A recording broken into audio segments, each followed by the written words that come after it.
또 칠판을 가지고도 여러분과 좀 강의를 하려고 합니다.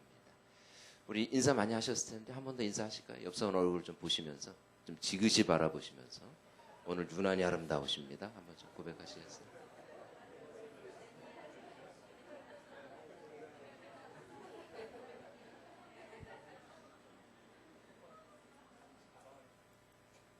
여러분이 아름답다는 게 믿어지세요?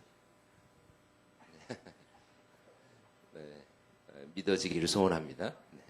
사실 이 아름답다고 얘기하는 건 그렇게 어려운 건 아닙니다. 근데 이제 문제는 아름답다는 걸 믿는 게 어려울 수 있습니다. 뭐 아름답다라고 뭐 100번, 300번도 할 수 있겠어요. 그러나 아름답다는 그 진리를 한 번도 믿어보지 못할 수 있습니다. 뭐 믿겨지지 않을 수 있어요. 왜냐하면 내가 진정으로 아름답다라는 그 가치로 대우받은 적이 많지 않을 수 있기 때문에. 사실 또 내가 누군지 모르기 때문에, 또 나의 가치를 누구도 진정으로 아는 사람이 없기 때문일 수 있습니다. 그래서 어느 순간 이 끊임없는 무가치함 속에 살아갈 수도 있고 왜곡된 가치 속에서 살아갈 수 있어요. 그래서 어느 날 주님께서 우리 가운데 진정한 가치를, 참된 진리를 말씀하시는데 문제는 그게 머리로는 이해돼도 가슴으로는 와닿지 않을 때가 많더라는 겁니다. 여러분 진리가 어떤 때 머리에 머물 때가 참 많습니다. 근데 문제는 머리로 다 이해하고 다 알지만 마음으로 느껴지고 경험되지 않을 때, 사실은 그 진리가 어떤 때 내 삶 속에 적용되지 않는, 열매로 드러나지 않는 공허한 진리로 남아 있을 때가 있는 걸 보게 됩니다. 여러분이 아름답다는 진리는 성경에서 말하는 위대한 진리입니다. 왜냐하면 하나님께서 여러분을 아름답게 창조하셨기 때문에. 그래서 에베소 2장 10절에는 우리는 하나님의 만드신 바다라고 이제 사도 바울이 소개하는데요. 만드신 바다는 원어로 보면 포이에마라는 단어를 씁니다. 포이에마의 뜻은 작품, 시, 걸작품이라는 의미가 있어요. 사도 바울이 우리 자신을 표현할 때 뭐라고 표현하냐면 우리는 하나님의 시다. 우리는 하나님의 작품이다. 우리는 하나님의 걸작품. 성경에서 말하는 여러분의 기준은 걸작품이라는 거예요. 아름다운 작품이죠. 여러분 이것이 그냥 단순히 관념이 아니라 우리 가슴으로 믿어지고 느껴지고 경험되는 오늘 이 밤이 되기를 소원합니다. 정말로 내가 아름답다. 정말로 하나님 나를 아름답게 창조하셨다. 그래서 하나님께서 우리 가운데 오셨을 때 제일 먼저 하시는 게 나의 잃어버린 아름다움을 회복하시는 일을 하시는 거예요. 손상된 아름다움, 깨어진 내 아름다움을 다시 찾아주시고 회복시켜주시고 어디서부터 잃어버렸는지 가르쳐주시고 그 장소로 가셔서 다시 한번 그 아름다움을 온전케 하신 하나님의 은혜를 경험하는 것. 이게 내적 주의 아주 중요한 요소입니다. 오늘 밤에 또 내일 모레도 하나님께서 그런 일을 행하시기를 소원합니다. 오늘은 이 회복에 대해서 몇 가지 좀 얘기를 할 겁니다. 내일은 좀 가족에 대한 얘기를 좀 할 겁니다. 왜냐하면 가족을 다루지 않으면 우리 내면을 다룰 수 없기 때문에. 그리고 가족 안에서 경험될 수 있는 하나님의 성품이 무엇인지도 함께 좀 나누려고 합니다. 토요일 날은 하나님을 아버지로 누리는 삶이 무엇인지 깊게 여러분과 좀 나누려고 합니다. 제가 아들 하나가 있는데요. 아들이 지금 5살입니다. 한번 이제 3살 때쯤 제가 이렇게 집에 갔는데 갑자기 제 아들이 말은 잘 이렇게 표현이 어눌하니까 아빠가 왔다는 기쁨을 좀 표현하고 싶었는지 아빠가 딱 오자마자 갑자기 저를 보고 거실로 뛰어가더니 춤을 추기 시작했어요. 말은 잘 안 되니까 아빠에 대한 기쁨을 표현하고 싶었는지 몸으로 표현하는데 막 춤을 추더라고요. 왜냐면 저는 그동안 제 아들에게 춤을 가르친 적이 없습니다. 그리고 너는 나를 맞이할 때 반드시 춤으로 맞이해라. 뭐 이렇게 교육한 적도 없어요. 그냥 오로지 그날 여러분 제가 피곤에 쩌든 모습으로 오로지 쉬려고 갔는데 제 아들은 아빠가 왔다는 기쁨을 느꼈는지 막 저를 위해서 춤을 추는데 저를 위해서 기뻐하면서 춤추는 제 아들의 모습이 그렇게 감격스럽게 느껴지더라고요. 피로가 다 씻겨 내려가는 듯한 느낌을 받았었습니다. 근데 여러분, 그때 저를 위해서 춤추는 제 아들을 보면서 제가 어떻게 반응했을 거라고 여러분 생각하세요? 제가 어떻게 했겠습니까? 분노했을까요? 야, 이 자식아, 넌 춤을 그따위로 치냐? 너는 허리가 굳었어? 이렇게 했으면 약간 좀 제정신은 아닌 아버지일 수도 있겠어요. 근데 제가 어떻게 했냐면, 여러분 상상하시는 것처럼 저도 제 아들을 따라 함께 춤을 추기 시작했습니다. 제 아들은 앞으로 돌고 저는 뒤돌아 돌면서 이런 거실을 몇 바퀴를 돌았는지 몰라요. 그게 아직도 제겐 잊혀지지 않는 귀한 추억입니다. 그 장면을 생각할 때마다 제 마음이 뜨뜻해지고 그 장면을 생각할 때마다 제 안에 회복이 일어나는 걸 경험하게 됩니다. 여러분 그때 제 아들은 저로 인해서 즐거워했었습니다. 제가 제 아들을 위해서 좋은 장난감 사간 게 아니었어요. 그냥 제 아들은 아빠로 인해서 즐거워했고 저는 제 아들로 인해서 즐거워했었습니다.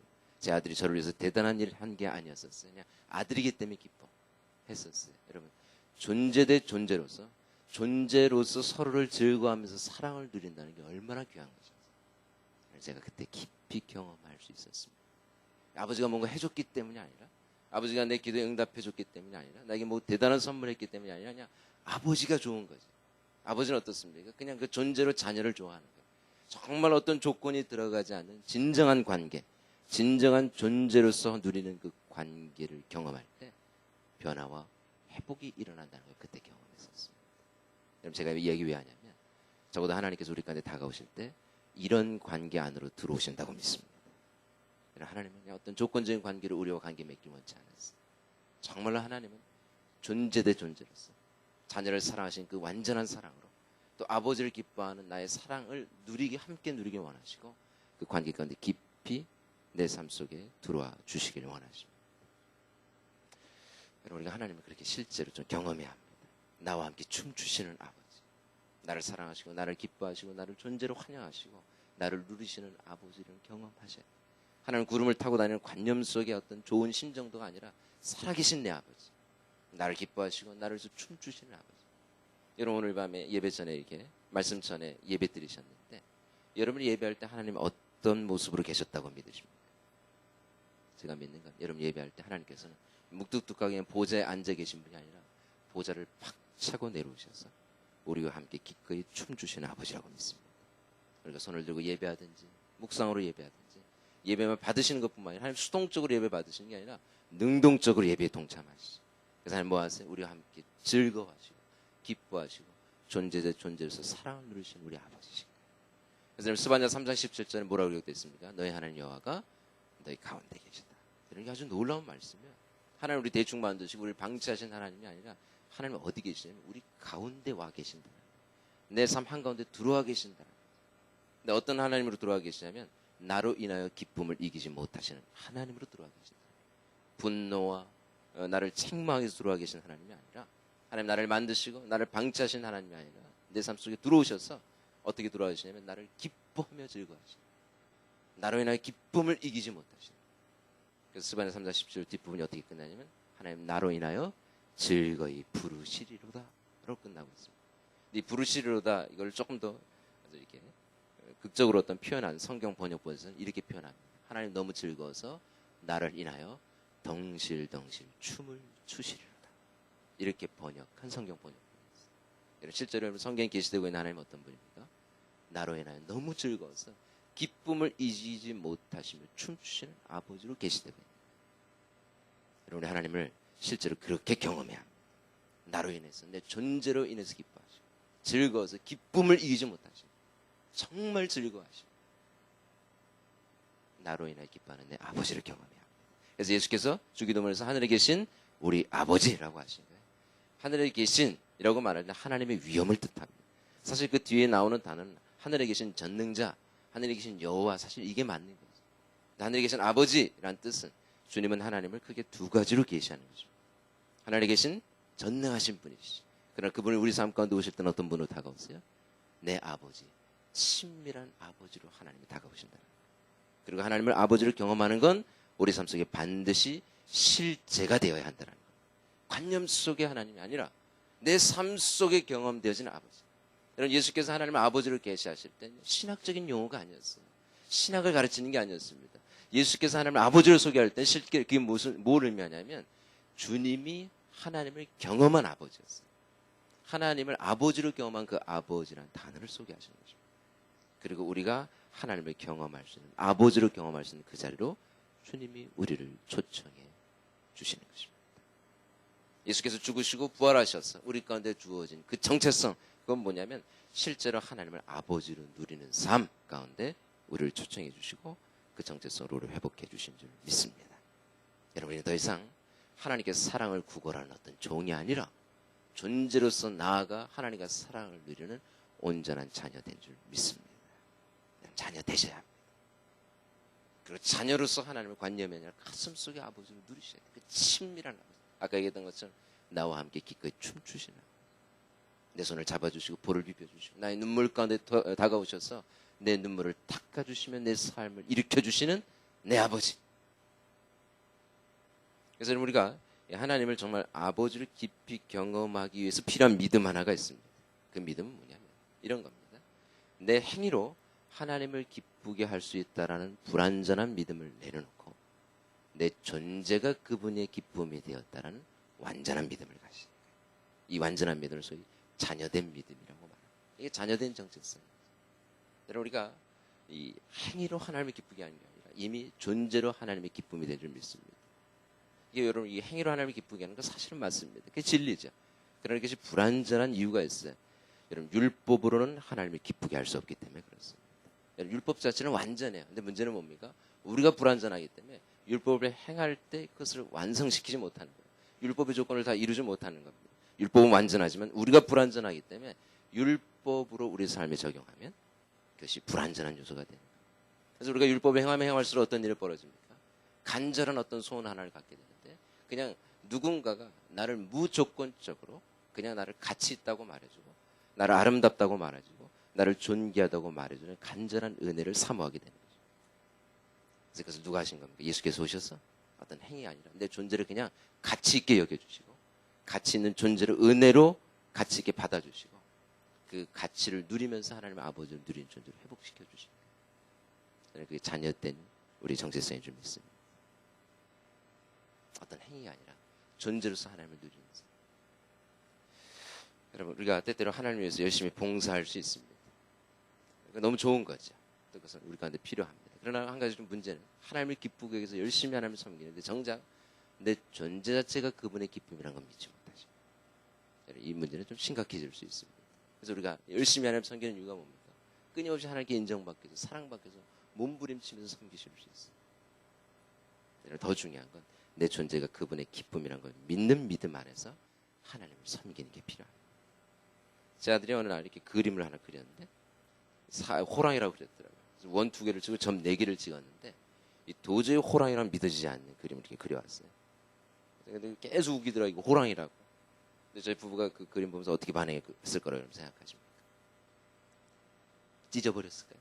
분노하면서 그림 어떻게 이따위로 그리냐, 색연필 다 부러뜨리면서 다시는 그리지 말라고 그러지 않았겠죠. 여러분, 제 아내가 거기다 뭐라고 썼냐면 내 아들이 그린 첫 번째 그림 이렇게 써가지고 식탁 유리 밑에 놓고 밥 먹을 때마다 그 그림 묵상하는 거예요.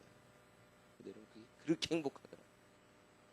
어떤 것과도 바꿀 수 없는 귀한 그림이 되는 거예요. 왜 그렇습니까? 너무 잘 그렸어요? 너무 탁월하게 그려서?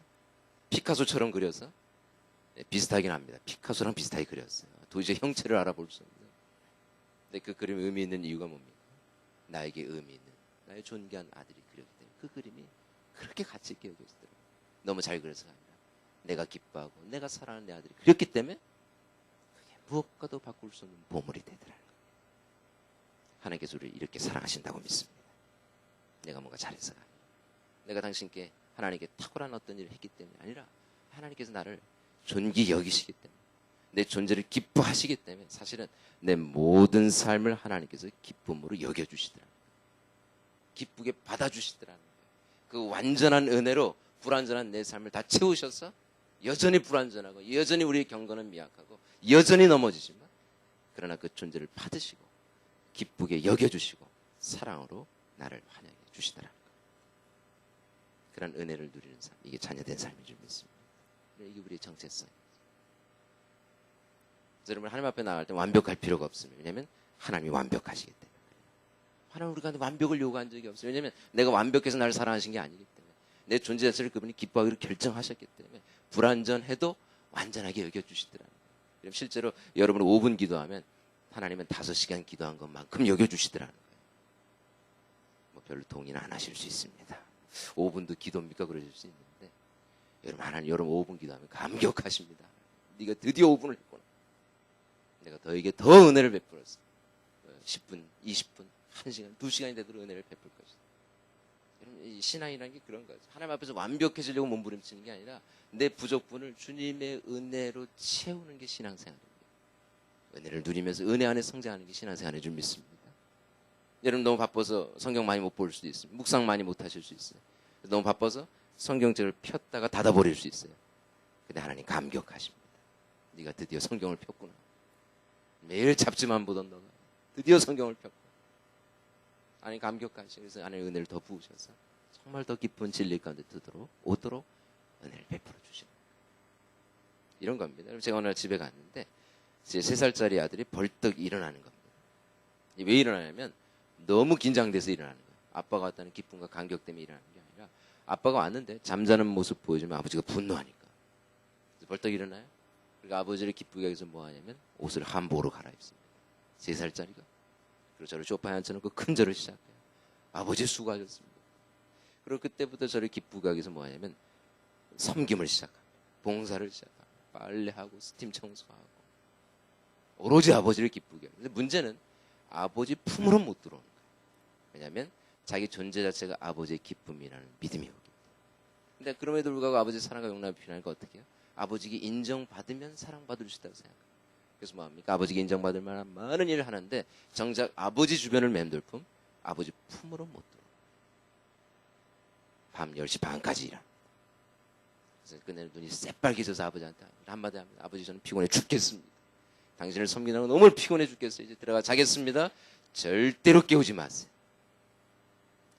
그럼 그렇게 하면 그 아들의 섬김이 아버지에게 기쁨이 될까요? 물론은 고맙긴 하죠. 그 정도까지 해주니까. 근데 여러분 정말로 아버지가 원하는 건 뭐겠습니까? 정말로 그 아들에게 원하는 것. 그런 섬김은 사실은 나중에 해도 되는 겁니다. 왜냐하면 사랑하면 섬기게 돼 있으니까. 그럼 사랑의 결과로 주어지는 게 봉사요, 섬김이요, 민스트리가 되는 줄 믿습니다. 사랑하면 섬기게 되더라고요. 나중에 해도 되는 거죠. 그러니까 정말로 아버지가 원하는 건 뭡니까? 문 열고 들어가면 딱 하나입니다. 대단한 게 아니죠. 그냥 아빠라고 말하고 아버지 품으로 전속력으로 달려와서 아버지 품에 안기는 것. 그리고 그 품 안에서 아버지와 사랑의 관계를 누리는 것. 이게 아버지가 원하는 전문가. 그리고 아버지 품에 안겨서 뭐 하냐면 소파에 앉는 거예요. 그리고 아버지와 눈과 눈을 마주 보면서 얘기하는 거죠. 아이가 아버지를 보면서 이렇게 얘기합니다. 아빠, 저 오늘 너무 힘들었어요. 나에게 그 아픔을 준 사람, 그 사람 제가 죽여버리고 싶었어요. 하나님, 그 자식이 왜 나한테 그렇게 얘기하는지 모르겠어요. 그때 하나님께서 우리 가운데 말씀하기 시작하죠. 내가 너의 눈물을 봤다. 내가 너의 아픔을 안다. 너가 어떤 모멸감을 경험했는지 내가 안다. 너의 아픔과 너의 눈물을 나에게 가지고 오라. 하나님 우리와 이런 실제적인 관계를 맺기 원하십니다. 왜냐하면 그분 우리 아버지시니까. 살아있는 관계, 사랑을 누리는 관계, 우리가 이렇게 누리게 되기를 소원합니다. 저는 지금 행위나 어떤 봉사나 섬김이 잘못됐다고 말하는 게 아니에요. 그걸 다 내려놓으라고 얘기하는 게 아니에요. 저는 아주 본질적인 얘기하는 거예요. 하나님과의 관계가 살아있어야 된다고 얘기합니다. 하나님과의 관계가 실제가 되어야 한다는 거예요. 왜냐하면 그분은 내게 친밀함을 경험케 하시는, 그리고 나를 존재로 기뻐하시는 우리 아버지 되시기 때문에. 그래서 아까도 얘기했던 것처럼 하나님과의 관계가 실제가 될 때 그 결과로 주어지는 게 사실은 봉사요, 섬김이요, 민스트리가 됩니다. 그래서 사랑의 기반으로 섬기기 때문에 동기는 사랑이 되죠. 사랑하기 때문에 섬기는 것입니다. 사랑하기 때문에 봉사하는 거예요. 근데 여러분, 우리가 이 하나님과 나와의 관계 실제가 안 된 상태에서 섬길 수 있습니다. 대부분 이것이 실제가 되지 않은 상태에서 섬기면 그 동기는 대부분 두려움일 때가 많습니다. 안 하면 두려운 거예요.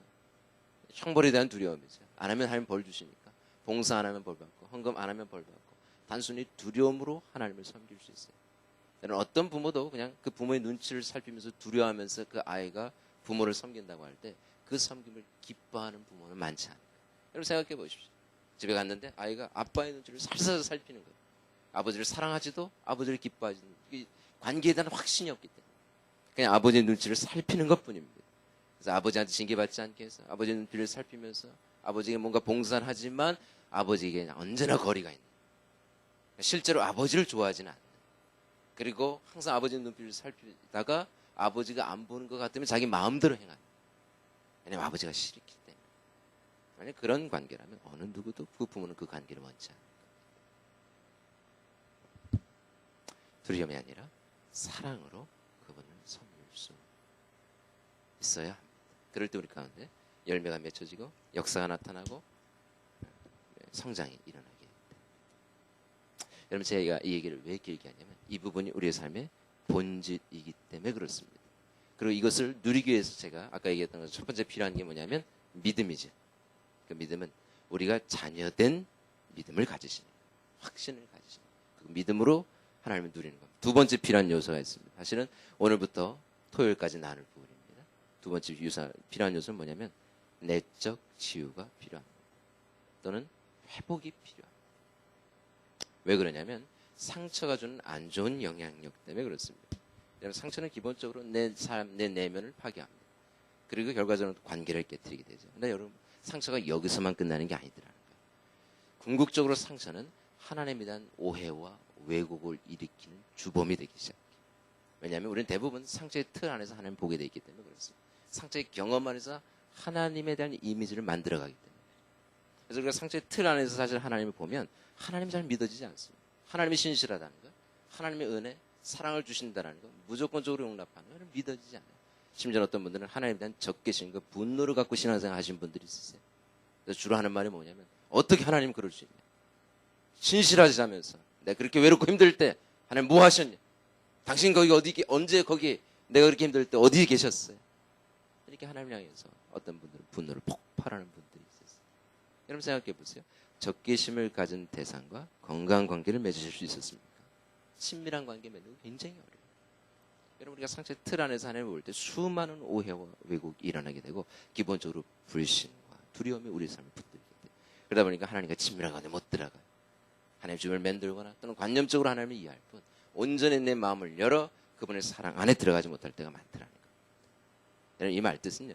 내적 주의나 회복이 없으면 하나님 만날 수 없다 이런 뜻이 아니에요. 그러나 더 깊이 하나님을 경험하기 원한다면 깊은 친밀한 건데 하나님을 누리기 원한다면 내 안에 하나님과의 관계를 가로막는 상처나 문제의 장벽이 무엇인지를 이해하는 게 필요하더라는 거예요. 그리고 하나님 아버지 그걸 건강히 풀어내는 게 필요해요. 그래서 온 마음으로 하나님 누리는 자리로 우리가 들어가게 되기를 소원합니다. 아멘. 우리가 말씀을 좀 보겠습니다. 조금 더 많은 얘기를 나눌 수 있지만 오늘 그 부분들을 조금은 삭제를 하고요. 요한복음 말씀 한번 좀 보시겠습니다. 좀 보시면서 하나님께서 특히 예수님께서 한 사람의 인생을 어떻게 회복하시는지 그 회복에 있어서 중요한 요소는 뭐고 또 그 회복 안에서 하나님의 사랑을 누리는 게 뭔지 함께 좀 나누도록 하겠습니다. 요한복음 4장 3절에서 18절까지 말씀입니다. 우리 너무 잘 아는 말씀인데요. 좀 긴 말씀입니다. 한 절 한 절 좀 읽으시면서 함께 은혜를 누리시면 좋을 것 같습니다. 요한복음 4장 3절에서 18절까지입니다. 같이 읽겠습니다.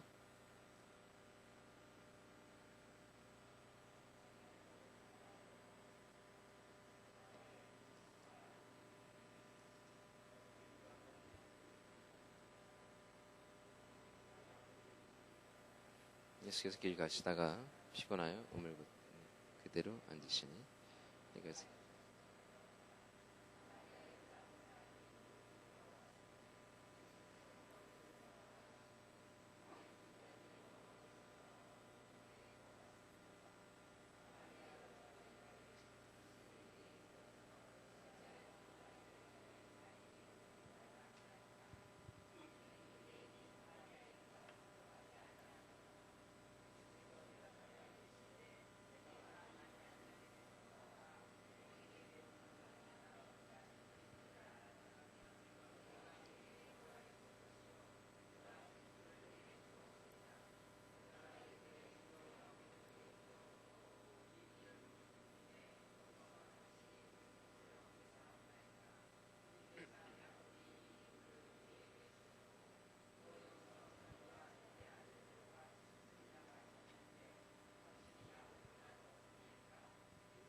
이 물을 마시는 자마다 다시 목마르니 영원히 목마르지 아니하니 내가 주는 물은 그 속에서 영생하시리라. 여자가 이르되 주여 그런 물을 내게 주사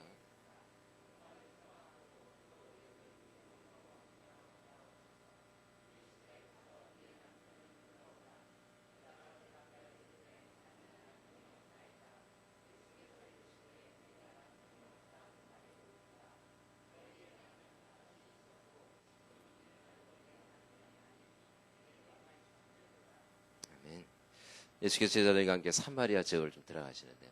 근데 우리가 한 가지 알아야 될 건 그 당시 유대인들은 사마리아 지역 자체를 들어가지 않았었습니다. 왜냐하면 사마리아 사람들 너무너무 싫어했었어요. 사마리아 사는 사람들의 조상들이 어떤 사람들이었냐면 이스라엘이 이방 민족의 포로로 끌려가기 시작했을 때 이방 민족과 자폰했다. 쉽게 얘기하면 민족의 순수성을 저버리고 유일신 사상을 저버린 사람들의 후손들이 사는 지역이 사마리아 지역이었습니다. 유대인들에게 사마리아 사람들은 민족의 배신자들이고 하나님을 저버린 이방 민족보다 못한 종족이었던 거예요. 실제로 유대인들이 사마리아 사람들을 이방 민족보다 못한 사람들로 대했다고 합니다. 그 당시 이방인들이라고 말할 때 유대인들의 개념은 뭐냐면 지옥불에 땔감 정도의 개념이었어요. 그러니까 이방인 하면 어떤 가치 있고 뭐 소망 있고 뭐 복음 전파에 대해서 뭐 이런 게 아니라 지옥불이 예정되어 있는 존재. 아무 인생의 소망이 없는, 가치 없는, 저렇게 죄 짓다가 하나님의 심판이 예정된 심판을 받을 지옥불의 땔감 정도의 개념. 근데 그보다 더 못한 종족을 사마리아인들이라고 얘기했다고 해요. 그러니까 쉽게 얘기하면 사마리아 사람들 사람 대화하는 게 아니라 개만도 못한 종족으로 대했다고 해요. 그러다 보니까 유대인들이요, 사마리아를 통과해서 가면 훨씬 빨리 갈 수 있는데도 그 길을 선택을 안 했다고요. 왜냐면 들어가기 싫은 겁니다. 왜냐면 들어갔다가 어깨라도 부딪혀서 말이라도 섞일까봐 그게 싫어서 어떻게 했냐면 삥 돌아서 가는 우의 길을 선택했었어요. 대부분 다 그렇게 한 거예요. 왜냐면 들어가기 싫었기 때문에. 또 섞이는 걸 원치 않았기 때문에. 근데 놀라운 오늘 이 말씀을 보면 예수님이 사마리아를 들어갔다라고 기록되어 있는 거예요. 우리가 한 가지 이해해야 될 건요, 주님도 굳이 사마리아를 들어가실 필요는 없었다는 거예요. 왜냐하면 대부분 다 그렇게 했고 일반적으로 주님께서 그 당시에 사역하실 때 주 대상은 유대인들이었습니다. 적어도 유대인들에게 예수가 사마리아에 왔다 갔다 하는 소식이 퍼지면 주님 복음 전파에도 별로 도움이 안 되는 상황이에요. 주님이 민족의 정서를 충분히 이해하시고 돌아가실 수 있었습니다. 근데 주님께서 놀라운 건 그렇게 하실 수 있음에도 불구하고 사마리아를 들어갔다고 기록돼요. 여러분, 이 모든 정황들을 이해하고 볼 때 사실은 주님이 사마리아를 들어갔다는 건 뭘 의미하겠습니까? 주님 분명한 목적을 가지고 사마리아를 들어갔다는 걸 알게 되죠. 그리고 이 말씀 안에서 사마리아를 들어가야 되겠는지라고 말할 때 들어가야 되겠는지라는 원어로 보면 반드시 무언가를 해야 되겠다는 의지가 담긴 단어입니다. 그러니까 주님께서 우연히 사마리아를 지나가다가 우연히 사마리아 들어갔다 우물가에 앉아, 이게 아니라 주님은 사마리아를 들어가기로 결정하신 거예요. 쉽게 얘기하면 우연히 길을 가다 우연히 사마리아 들어갔다 우연히 우물가에 앉았는데 우연히 그녀가 와서 대화가 시작된 게 아니라 주님은 사마리아를 들어가길 원하셨고 그녀를 만나길 원하셨고 그녀를 기다리셨고 그녀와 대화를 하신 거예요. 여기서 보게 되는 놀라운 주님의 은혜 하나를 발견하게 돼요. 그래서 뭐냐면 지금도 끊임없이 우리를 만나기 위해서 주도적으로 다가오시는 예수 그리스도의 모습을 보게 되는 거죠. 주님께서는 주도적으로 2000년 전에 그녀를 만나기 원하셨어요. 왜 만나기 원하셨습니까? 그녀의 회복을 통해서 사마리아 전역에 복음이 전파되기 원하셨어요. 아까도 얘기했던 것처럼 주님이 우연히 그녀를 만나는 게 아니라 그녀를 만나기 위해서 주님이 주도적으로 가신 거예요. 근데 놀라운 건 주님은 지금도 우리 가운데 이렇게 다가오시는 주님이시더라는 거예요. 주도적으로 다가오세요. 뭐 하시려고요? 나에게 참된 회복을 주기 원하셨어요. 먼저 다가오시는 거예요. 여러분, 내가 주님 먼저 찾아냈다고 생각하는데 여러분, 사실은 그렇지 않더라는 겁니다. 정직하게 내 인생 돌아오면 주님이 나 찾아내신 거예요. 내가 주님 붙들고 살았다고 생각했는데 그게 아니라 주님이 나 붙들고 사신 거예요. 내가 주님의 마음을 두드린 게 아니라 주님이 내 마음을 두들기시고 나에게 다가오시고 기다리시고 나를 만나 주셨던 분이 주님이셨다. 이런 이 말씀 여러분에게 은혜가 되기를 소원합니다. 지금도 주님은 나를 만나기 위해서 다가오세요. 끊임없이. 그래서 주님은 만나기 어려운 분이 아닙니다. 주님은 내 삶 속에 사실은 부재한 적이 없으신 분이에요. 내가 단지 주님을 외면하고 살 뿐이지 주님은 내 삶 가운데 이미 들어와 계신 분이에요. 그리고 끊임없이 내 이름을 불러주신 분이세요. 끊임없이 나의 삶을 회복의 자리로 인도해 주길 원하시는 분이세요. 문제는 내가 그걸 원치 않을 뿐입니다. 주님을 인식하고 싶지 않을 뿐이에요. 내 마음을 열고 싶지 않은 것뿐입니다. 그러나 여러분 정말 여러분의 마음을 조금만 더 열면 여러분 알게 되실 거예요. 주님은 언제나 항상 거기에 계셨다.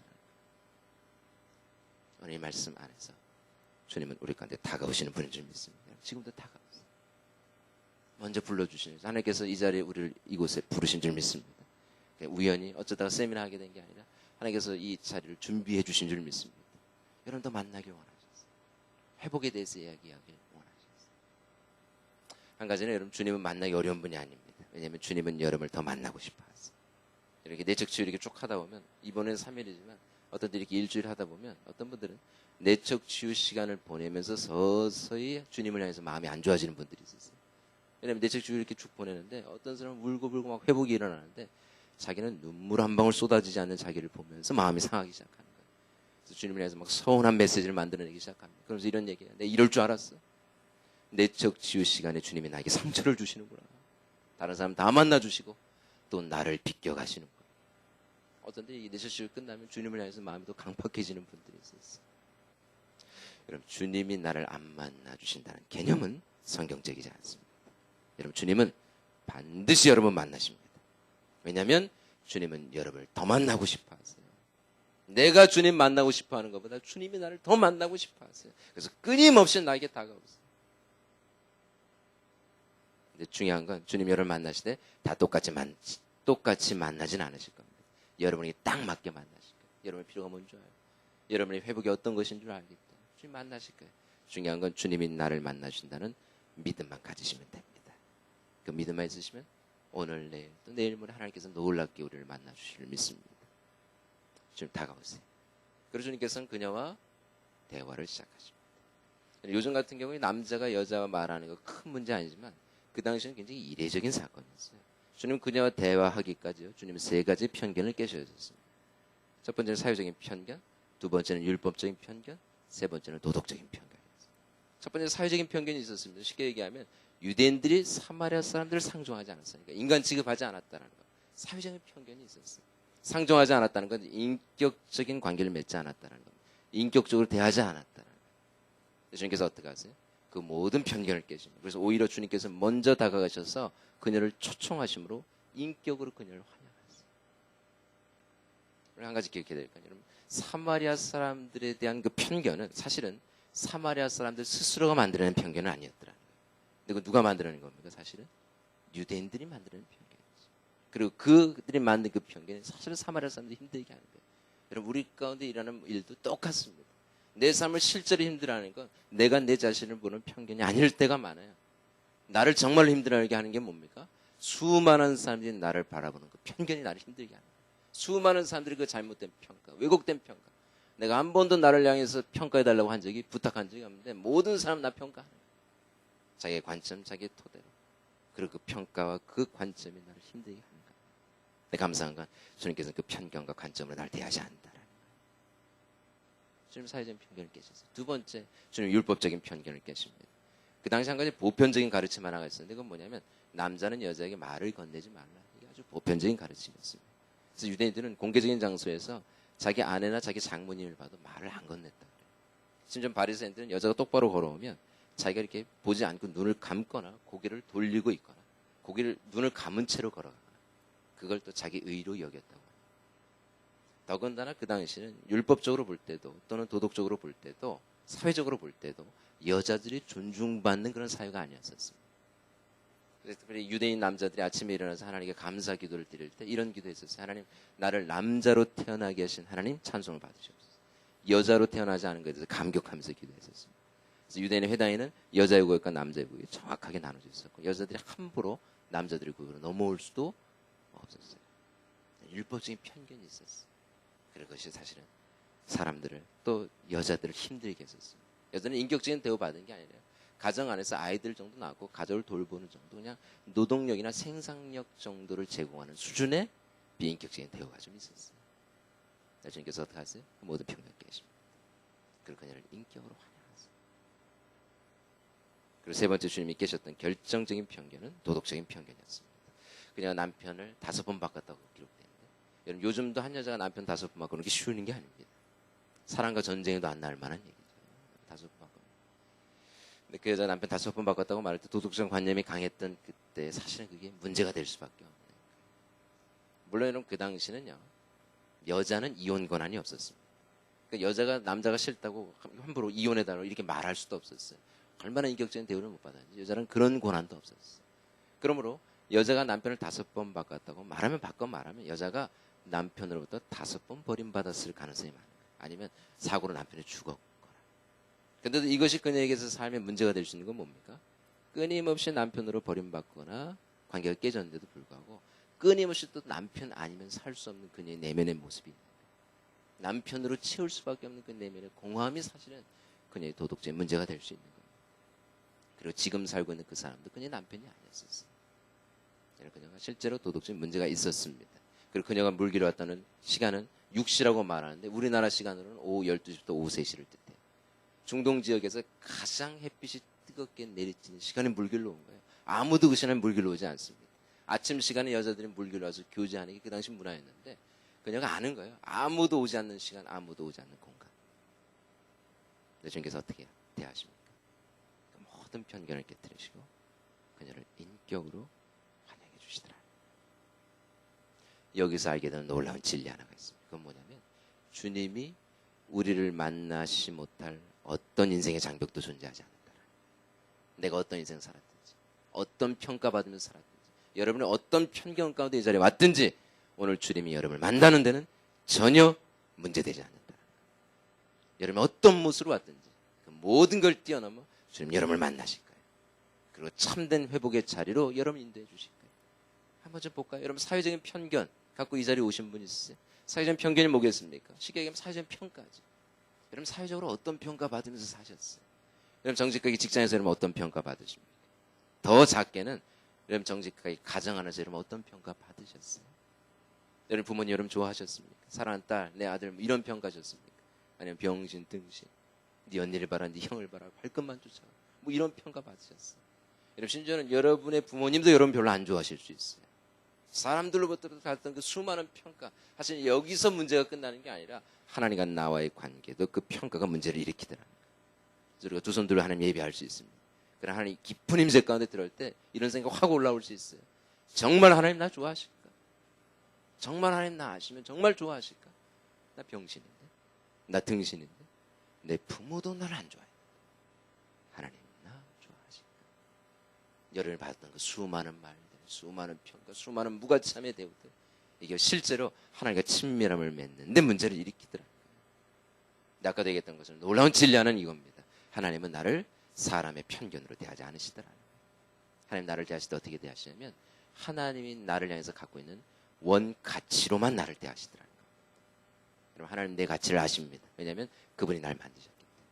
그리고 성경에서 말하는 나의 원 가치는 아까 얘기했던 것처럼 걸작품입니다. 하나님 앞에서 나는 항상 작품인 거예요. 그리고 하나님 나를 대하실 때 어떻게 대하세요? 작품으로만 대하십니다. 여러분 어떤 인생 살았든지 하나님 앞에서는 여러분 존귀한 작품인 줄 믿습니다. 그리고 훼손된 작품성을 회복하시는 게 주님의 사역입니다. 두 번째, 여기 율법적인 편견을 갖고 오신 분들이 있으세요. 뭐 율법적이라 말하면 쉽게 우리 가운데 좀 적용하면 경건의 삶이라고 좀 표현할 수 있겠어요. 여러분 경건의 삶 요즘 어떠세요? 중보기도 좀 하십니까? 묵상 좀 되세요? 어떤데 우리가 세미나 듣고 막 훈련 같은 거 받을 때는 될 때가 있습니다. 훈련 받을 때. 저도 이렇게 6개월, 8개월 훈련 받을 때는 막 제자 훈련 받고 할 때는 묵상 되더라고요. 근데 놀라운 거 훈련 딱 끝나는 순간 3주 만에 원상태로 돌아가는 제 모습을 보는 거예요. 더군다나 5분 간격으로 죄를 짓는 제 모습을 보기 시작합니다. 여러분 어떤지 모르겠어요. 여러분 죄 짓는 간격이 몇 분 정도 되시는지 모르겠어요. 여러분 실제로 저는 시간 한번 재봤는데요. 제가 5분 간격으로 똑같은 죄를 짓더라고요. 5분 전에 회개한 게 기억에 사라지지도 않았는데 제가 그 죄를 또 짓는 거예요. 여러분 제가 그렇게 죄 지면서도 그럼에도 불구하고 저는 교회에서 거의 영적인 엘리트 취급을 받았었습니다. 뭐 제 입술 얘기하기는 좀 부끄럽지만 여러분 제가 교회에서 인정 좀 받았어요. 뭐 신학생이었고 선교단체에 있었으니까 인정했습니다. 제가 맡았던 직분만 5개가 넘었었어요. 무슨 일만 생기면 저한테 맡기는데요. 심지어는 성가대 지휘까지 맡기더라고요. 음악을 한 번도 해본 적이 없는 저에게 믿음이 좋으면 성가대를 지휘할 거라고 생각하시는 거죠. 그래서 곤란할 때가 많았습니다. 제가 막 지휘를 하고 있는데 노래가 끝날 때가 있었어요. 저는 열심히 지휘하는데 음악이 끝나더라고요. 그래서 제가 노래와 음악을 못 맞췄는데 그걸 보는 성도들은 또 당황스러운 거죠. 예배 시간에 짜증을 낼 수도 없고 분노할 수도 없고. 근데도 저한테 그렇게 일을 맡기는데 문제는 제가 혼자 있을 땐 제 외로움이 채워지지가 않아요. 여러분 저는 저의 주된 정서를 한마디로 표현하면 외로움이라고 표현할 수 있습니다. 그리고 제가 그 외로움 채우기 위해서 몸부림치며 살았어요. 그러다 보니까 죄 짓게 되더라고요. 기본적으로 성적인 염난한 죄. 무엇을 채우려고 몸부림치지만 채워지지 않는 겁니다. 어느 날 주님 앞에 딱 나가는데 나의 그 이중적인 모습이 제가 보기에도 가증스럽게 느껴져요. 그래서 그런 생각이 들더라고요. 하나님 나 좋아하실까? 난 더러운 사람. 하나님 하는 순간 하나님이 주시는 그 용납보다는 모멸감이 몰려오는 제 모습을 보는 겁니다. 오늘 알았어요. 알게 된 놀라운 진리는 주님은 나를 행위로 대하시는 게 아니라 나를 존재로 받으시는 아버지라는 걸 알기 시작했습니다. 행위를 보고 받으시는 게 아니라 내 존재를 받으시고 나를 거절하지 않는 내 아버지라는 걸 알기 시작했어요. 그리고 오히려 그 완전한 사랑으로 죄를 이기는 힘을 주시는 하나님이라는 걸 알기 시작했어요.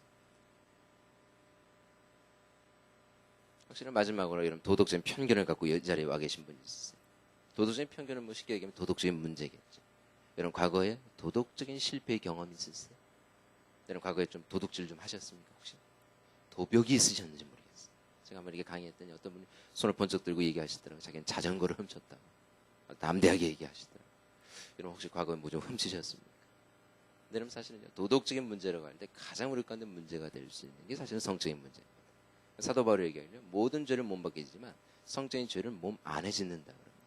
그래서 여러분 정죄감으로만 딱 띄워놓고 보면 제일 정죄감이 오래 갈 수 있는 게 성적인 죄예요.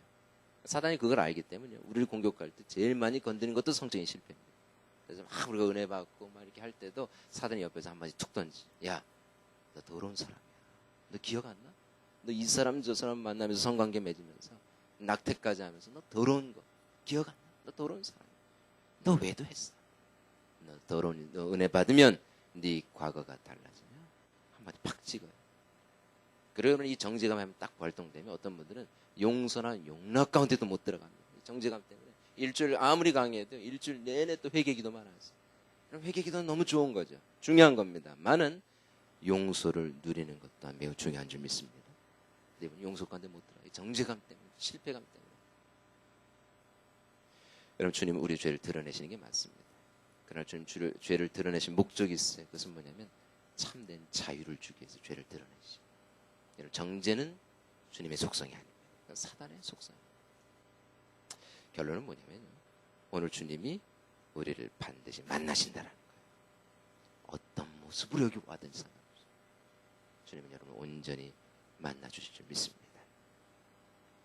그리고 주님이 그녀와 물 얘기를 진행하십니다. 주님께서 그녀에게 물 좀 달라. 그녀가 뭐라 그래요? 왜 나한테 물을 달라고 합니까? 주님 다시 얘기합니다. 내가 누군지 알았으면 너가 나한테 물을 달라고 했을 것이다. 내가 주는 물을 먹는 자는 영원히 목마르지 않을 것이다. 그럼 그녀가 목마르지 않는 물이 있다는 걸 듣습니다. 그리고 얘기해요. 그 물 좀 달라. 그때 주님 뭐라 하시면 이렇게 얘기하세요. 내 남편을 데리고 오라. 이렇게 얘기를 합니다. 이렇게 자세히 성경을 보면요. 그녀의 대화와 이 주님의 대화가 문맥이 안 맞는 걸 이해하셔요. 거의 주님이 대답이 동문서답 수준이세요. 물 주세요. 네 남편 데리고 와. 뭐 남편한테 물 줄 것도 아닌데 갑자기 주님께서 남편 데리고 오라고 하시니까. 왜 주님은 갑자기 그녀에게 남편을 데려오라고 하셨을까요? 실제로 주님은요. 그 순간에 그 대화 속에서 그녀의 남편의 문제를 수면 위로 드러내고 계신 걸 보게 됩니다. 쉽게 하면 이런 겁니다. 그녀는요. 자기 외적인 필요를 가지고 주님께 다가가는 거예요. 물 달라고. 근데 주님께서 그녀에게 다가가시는 어떻게 다가가시는 겁니까? 내면의 본질적인 문제를 다뤄주기 위해서 들어가시는 거예요.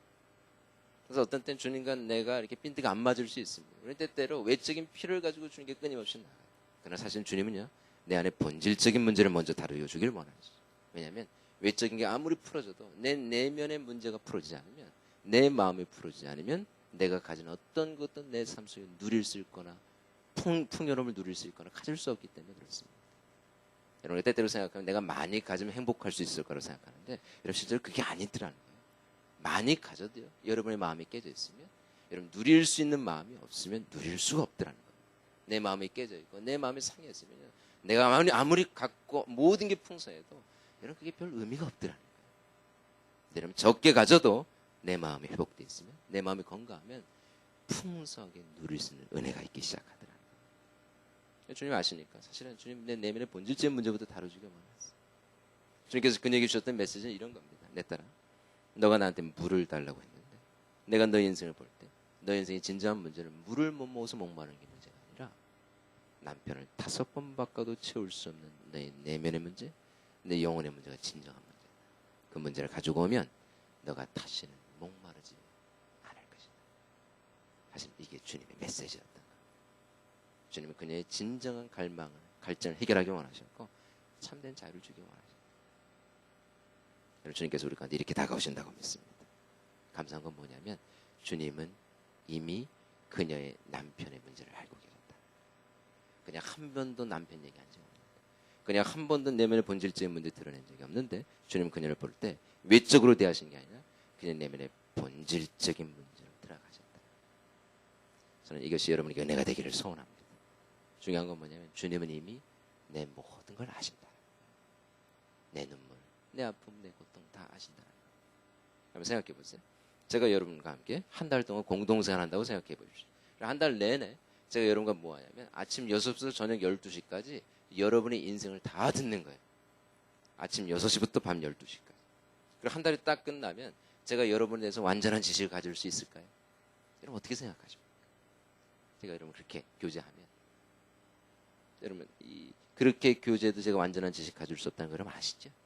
여러분 경험에서도 아시죠? 적어도 여러분 내 남편 내 아내 20년 30년을 살붙이고 살아도 끝내는 미스테리로 끝날 때가 있는 게 많아요. 여러분 내 남편이 미스테리입니다. 내 아내가 미스테리예요. 도저히 저 사람이 왜 저렇게 얘기하는지 왜 저렇게 행동하는지. 더 큰 문제는 뭐냐면 다른 사람을 모르는 건 둘째치고라도 나도 내 자신을 모를 때가 있더라. 사실 그게 가장 큰 문제입니다. 눈물이 나긴 나는데 왜 나는지 몰라요. 분노가 한번 폭발되면 왜 분노가 통제가 안 되는지 이해가 안 될 때가 많다는 거예요. 낙엽잎이 떨어지는데 눈물이 주르르 흐르는 거예요. 낙엽잎은 낙엽잎이고 나는 난데 낙엽잎이 떨어지는데 떨어지는 낙엽잎이 내 인생처럼 느껴지는 겁니다. 한번 슬픔에 자극되면 어떤 분은 슬픔에 잠겨서 그래서 벗어나오지 못해요. 근데 문제는 자기가 왜 이런지 모른다라는 거예요. 그냥 인생이 이러니 하고 덮어놓고 살지만 사실 그것이 점점점 내 삶 속에 문제를 일으키기 시작합니다. 그리고 관계로 드러나기 시작해요. 근데 감사한 건 뭡니까? 주님은 아신다. 내 눈물을 아시고 내 아픔을 아시고 여러분의 모든 걸 다 풀어낼 수 없어도 주님은 아신다. 그래서 여러분 주님이 오늘 이 밤에 나를 온전히 회복하실 수 있는 유일한 분 주님인 줄 믿습니다. 나를 아시는 그분만이 나를 회복하실 수 있는 거예요. 여러분 성령께서 내 삶을 회복하시는 겁니다.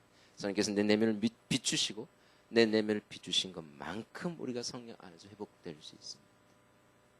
우리 그런 시간 갖게 되기를 소원해요. 근데 여기서 우리가 조금 더 보고 싶은 게 있습니다.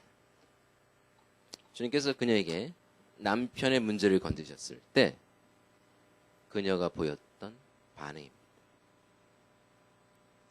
여러분 적어도 남편의 문제는 아무한테나 얘기할 수 있는 문제는 아닙니다. 남편의 문제가 전혀 없었을지라도 함부로 아무한테나 내 남편 내 아내 얘기할 수 있는 건 아니죠. 그럼 주님은 어떤 분이었습니까? 30대 초반 젊은 남자에다가 유대인이었고 그때 처음 본 사람입니다. 근데 갑자기 주님께서 신비한 얘기 어쩌고저쩌고 하시다가 남편 데리고 와라 라고 말할 때 이렇게 쉽게 반응할 수 있는 건 아니라는 거예요. 설사 내 남편의 문제가 전혀 없을지라도 누구한테 함부로 내 가족 얘기할 수 있겠습니까? 처음 보는 사람입니다. 근데 주님께서 뭐라 하시냐면 네 남편을 데리고 와라 라고 하셨던 거죠. 제가 그 사마리아 여자였으면 좀 기분이 안 좋아졌을 거예요. 왜냐면 이 사람은 꼭 말장난하는 것처럼 느껴지거든요. 신비한 물 어쩌고저쩌고 하다가 사람 흥분시켜놓고 물 주세요 그랬더니 네 남편 데리고 와 그러고 아마 저 같은 기분이 확 상했을 겁니다. 그래서 저는 이렇게 얘기했을 거예요. 아이 웃기는 사람이네. 아니 당신 뭐 하는 사람이야? 아니 남편 당신 알긴 해? 내가 다 데리고 오면 당신 뭐 어떻게 할 건데? 그리고 아마 저는 짜증을 확 내고 그 자리 피했을 거예요. 모르긴 몰라도 남편 얘기 아무한테나 할 수 있는 게 아니에요. 근데 놀라운 건 그냥 뭐라고 얘기하면 이렇게 얘기하는 거예요. 나에겐 남편이 없습니다 라고 얘기하는 거예요. 여러분 그녀가 갖고 있는 남편에 대한 그 마음의 심중의 깊은 영역을 주님 앞에 실제로 드러내요. 남편이 없다 이런 대답하기가 쉬운 대답이 아니라는 겁니다. 그녀가 갖고 있는 남편에 대한 어떤 갈증 그리고 그녀가 남편에 대해서 갖고 있는 어떤 마음의 깊은 핵심이 주님 안에 드러나고 있는 겁니다. 쉽게 얘기하면 주님의 질문 앞에 그녀가 보일 수 있는 가장 정직한 태도로 주님 앞에 반응하고 있는 겁니다. 여기서 우리가 배워야 될 한 가지 회복에서 중요한 요소 하나가 있습니다. 그건 뭐냐면 바로 정직입니다. 여러분 우리가 정말 회복되길 원한다면 정말 여러분이 내적 치유를 원하신다면 여러분은 정직하셔야 합니다. 우리가 많은 좋은 강의 듣고 아무리 회복이 되는 좋은 강의 들어도 본질적인 회복이 일어나지 않을 때가 있는 걸 보게 돼요. 그리고 그 가장 핵심적인 이유가 뭐냐면 대부분은 정직하지 않기 때문에 그렇습니다. 여러분, 우리가 주님께서 우리 삶의 문제를 건드실 때 정직하게 주님께 반응하기 굉장히 두려워합니다. 왜 그래요? 너무 아프기 때문에. 주님께서 내 숨겨진 상처, 그렇게 눌러놨던 상처, 잊으려고 몸부림쳤던 어떤 기억을 좀 드러내실 수 있어요. 왜냐하면 그것이 내 삶 속의 가장 큰 문제였기 때문에. 그렇게 잊으려고 했던 아버지의 관계, 그렇게 나를 짓밟았던 그 사람에 대한 분노, 우리가 더 이상 이렇게 느끼고 싶어 하지 않을 수 있어요. 어떻게 그것을 다뤄야 될지 모릅니다. 우리는 그렇기 때문에 대부분 하는 게 뭐냐면 부인하고 억압하고 눌러놔요. 괜찮다고, 아무 문제 없다고. 그럼 너무 아프기 때문에 상처를 상처로 인정하는 것조차 고통스러운 거예요. 왜냐하면 상처를 상처로 인정하면 어떻게 돼요? 그로 인해서 터져나오는 내 분노, 슬픔, 아픔을 다룰 수가 없는 거예요. 그걸 감당할 수가 없는 겁니다. 그래서 우리가 그걸 다룰 수 없고 건강히 풀어낼 수 없으니까 어떻게 하냐면 상처 자체를 부인해버려요. 그러면 상처가 없어질 거라고 생각합니다. 근데 문제는 주님 앞에서도 그렇게 한다는 게 뭐예요? 주님께서 어느 날 내 내면에 깊은 상처를 드러내시는 거예요. 그때 우리가 주님께 이렇게 얘기해요. 주님 왜 그러세요? 아무 문제 없습니다. 주님 거 다 해결됐어요. 주님 거 건들지도 마세요. 주님 굳이 그러실 필요 없습니다. 그리고 주님 그거 건드시면 주님도 힘들어지십니다. 그 시한폭탄 같은 거 좀 건들지 마세요. 나 20년 견뎌왔습니다. 앞으로 20년 거뜬합니다. 아무 문제 없어요. 그리고 몇 번 다뤄봤습니다. 아무 문제 없습니다. 근데 주님, 나는 괜찮은데 저 앞에 있는 저 자매는 회복시켜 주십시오. 저 자매 심각합니다. 주님. 교회 무리를 일으키고 있습니다. 나는 아무 문제 없습니다. 그럴 때들 이렇게 반응할 수 있어요. 한 가지 아셔야 되겠습니다. 여러분이 할 수 없다고 말하면 주님은 그래도 손을 확 넣어서 여러분의 쓴뿌리를 다 끄집어내 가시는 그런 주님이 아니라는 거예요. 여러분이 할 수 없다고 말하면 주님이 어떻게 하시냐면 실제로 멈추십니다. 멈춘다는 뜻은 치유가 끝났다, 멎어졌다 이런 뜻은 아니에요. 그러나 치유가 더뎌진다는 의미를 갖습니다. 왜 그래요? 주님은 인격이시기 때문에. 여러분 할 수 없다고 말하면 그건 여러분의 인격을 부숴버리고 억지로 끊어내지 않았어요. 언제까지 기다리시냐면 여러분이 주님 앞에 정직하게 동의할 때까지. 그때 동의할 때 주님께서 여러분의 삶의 문제를 다루실 수 있는 거예요. 그래서 여러분 치유나 회복은 하나님과 내가 함께하는 합작품입니다. 주님이 회복하신 분이 맞아요. 그러나 나도 그분의 회복을 향해서 마음을 열고 정직하게 반응하려고 결정할 때 참된 회복이 시작되더라고요. 주님께서 나사로 무덤 앞에 마르다와 마리아를 데리고 갑니다. 그래서 뭐라 그러냐면 돌문을 옮기라고 그러죠. 여러분 마르다와 마리아에게 나사로를 살려내라고 요구하지는 않으셨어요. 그러나 마르다가 마리아가 해야 될 일이 있었다라는 겁니다. 뭘 해야 했습니까? 돌문을 옮기는 거예요. 그럼 부활은 누가 시켜주세요? 주님이 시켜주는 거죠. 회복도 마찬가지입니다. 회복을 주시는 분은 주님이 맞습니다. 많은 우리가 해야 될 게 있어요. 그건 뭐냐면 내 마음의 돌문을 옮기는 거예요. 어떻게 해요? 정직하게 반응하는 결정. 너무 아플지라도 너무 고통스러울지라도 주님을 향해서 내 마음을 여는 겁니다. 그래서 주님께서 내 상처 가까이 다가오시도록, 그래서 주님께서 그 상처의 현장에서 날 만나 주시도록 내 삶을 열 때 회복이 일어나실 수 있어요. 근데 여기서 우리가 조금 더 정직에 대한 깊은 이해가 필요합니다. 이런 건 정직이 아닙니다. 어떤 분들은 정직할수 이렇게 하면 과거를 회한하듯이 한번 돌아보면서 눈물 한 방울 쭉 흘리세요. 그리고 나 그때 힘들었지. 그리고 또 기억 저편 속으로 상처를 다 던져버리면 또 잊어버리세요. 여러분, 이 정도는 정직은 아니에요. 또 하나 우리가 정직하려고 할 때 문제를 일으키는 중요한 요소 하나가 있습니다. 그건 뭐냐면 우리가 우리의 과거의 상처와 아픔을 다루려고 할 때 문제는 지금의 내 나이, 내 경험, 내 사고나 이성으로 내 과거의 상처를 다 덮어버리거나 분석하려는 경향이 있더라는 거예요. 11살짜리 상처를 다루려고 하는데 문제는 지금의 내 나이, 내 경험, 내 노하우, 내 삶의 인식으로 다 덮어버리시는 거예요. 내 나이, 내 경험으로 다 분석해버려요. 여러분 실제로 그렇게 해버리시면 사실은 여러분이 다룰 상처는 많지 않게 됩니다. 왜냐하면 지금 여러분의 경험, 여러분의 나이로는 모든 게 다 이해되기 때문에. 여러분 지금 다 이해돼요. 내 나이, 내 경험으로 다 덮어버리면 여러분 상처 다룰 게 별로 없어요. 이해돼요. 아버지 이해되고 엄마 이해되고 그럴 수밖에 없었다는 거 다 이해됩니다. 실제로 제가 이렇게 처자식 데리고 이렇게 먹고 살다 보니까 어떤 때는 제 아버지보다 못한 제 자신을 보는 거예요. 아버지 그럴 수밖에 없었다는 거 이해되더라는 겁니다. 여러분이 지금의 나의 경험으로 여러분 과거를 덮어버리면 하나님 앞에 다룰 건 없어요. 많지 않습니다. 그러면 한 가지 알아야 될까? 정말로 여러분이 상처를 경험했던 그때 여러분 정말 그때 다 이해됐었냐라는 거예요. 여러분 11살 때, 9살 때 정직하게 여러분 이해될 수 없었어요. 왜냐하면 그때는 보이는 게 전부였고 느끼는 게 경험되는 게 전부였던 거예요. 다 이해할 수 없었어요. 아버지가 왜 부재 중인지 이해할 수 없었습니다. 엄마가 왜 나한테 그렇게 얘기하는지 이해할 수 없었어요. 왜 그 사람이 나를 짓밟은지 여러분 이해할 수 없었어요. 이해할 수 없었을 때 사실은 여러분의 정서가 완전히 부서진 거예요. 그리고 그 부서진 정서는 여전히 부서진 정서 그대로 내 내면 안에 남아있어서 어린아이 그 깨어진 정서 그대로 내 내면 안에 존재해 있는 겁니다. 실제로 내 삶에 문제를 일으킬 때는 다 큰 성인 내 나이 내 모습이 아니라 그때 깨어진 그 정서를 가진 그 어린아이가 아프다고 몸부림치기 시작할 때 관계 문제가 일어나고 하나님과의 관계 문제가 일어나더라고요. 소위 여러분 결혼하면 네 사람이 결혼한다고요. 성인 두 사람, 그 가슴속에 숨겨진 상처 입은 어린아이 두 사람. 그래서 부부싸움을 하면 네 사람이 싸움을 하는 거예요. 그래서 부부싸움은 대부분 결론이 안 날 때가 많다.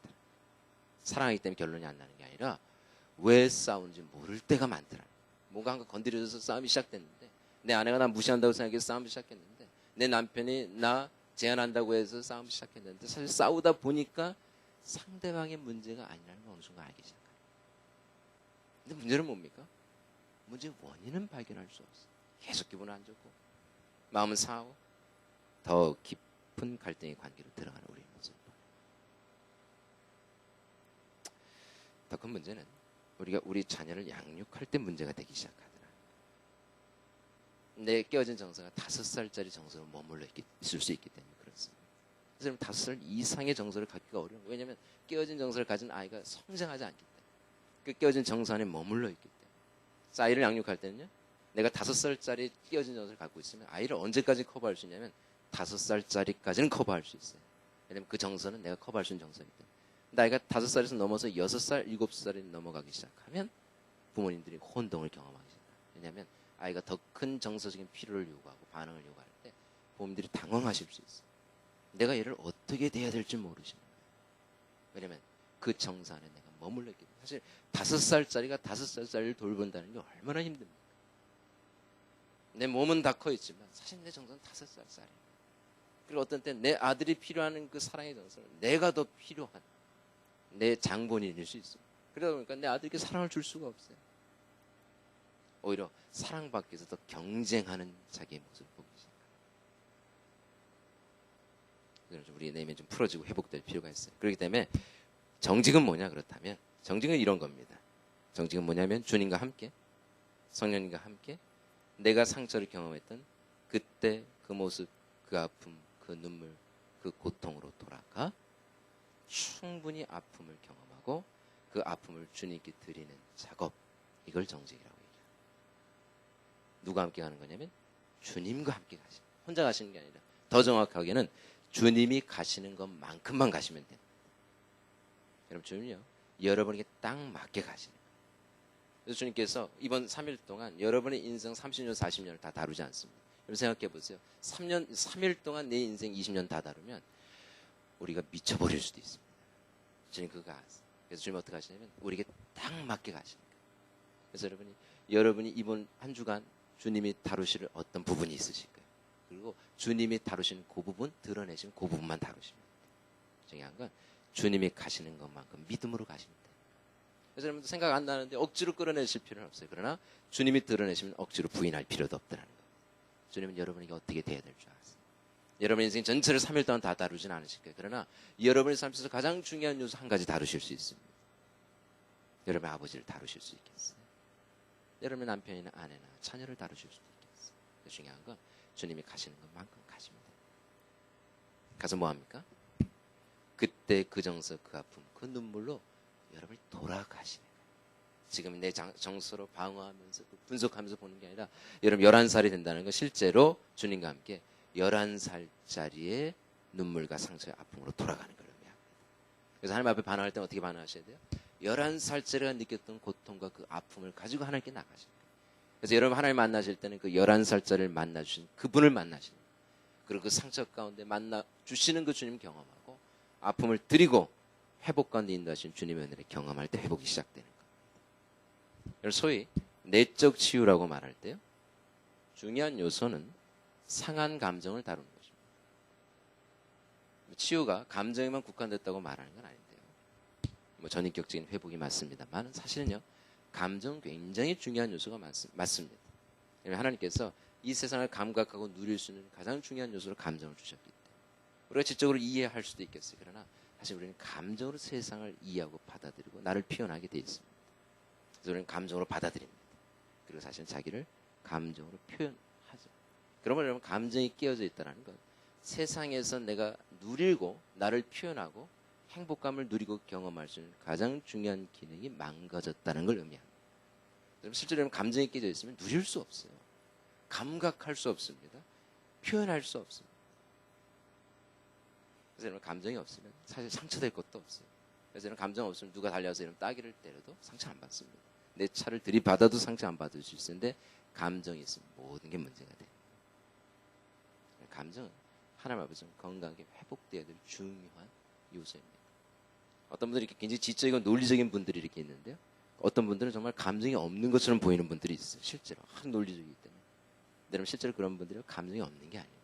많은 사람들은요, 자기의 감정을 합리화하기 위해서 논리와 이론을 사용할 때가 많아요. 굉장히 정확한 말, 논리적으로 이론적으로 쭉 얘기하지만 사실 그 안에 깊이 숨겨져 있는 상한 감정이 있을 때가 많더라고요. 감정이 없는 게 아닙니다. 우리 안에 감정이 있고 건강한 감정을 갖는 건 건강한 삶을 위해서 필수적 요소가 되는 거예요. 그리고 더 중요한 건 하나님은 어떤 분이냐면 하나님은 건강한 감정을 가지신 아버지시라. 그래서 완전한 지식, 의지를 가진 하나님인데도 하나님께서는 자기 자신을 성경에서 표현할 때 다분히 감정적인 용어로 자기를 표현하시더라. 하나님께서 모든 만물을 만드시고 뭐라고 표현하세요? 심히 좋았더라. 굉장히 감정적인 표현이죠. 근데 놀라운 건 성경 전체는 하나님의 감정 표현으로 가득 차 있더라. 여러분, 하나님은 건강한 감정을 가지시고 그리고 우리와 함께 건강한 감정을 교류하길 원하시는 아버지세요. 하나님께서 내가 오셔서 내가 너 사랑한다. 이건 뭡니까? 감정의 경험이죠. 그러나 내가 감정이 깨져 있으면 하나님의 사랑을 경험하기가 쉽지가 않더라는 거예요. 그래서 하나님께서 사랑한다라고 말할 때 내 감정이 깨져 있으면 그 감정을 받을 수가 없습니다. 그래서 그 대부분 어떻게 처리하세요? 논리라 이론으로 처리해 버릴 때가 많아요. 관념적인 용어로 처리해 버립니다. 지식으로 그냥 받아들여요. 그런 문제는 느껴지거나 경험되지 않는데 문제가 일어나요. 하나님의 사랑 다 압니다.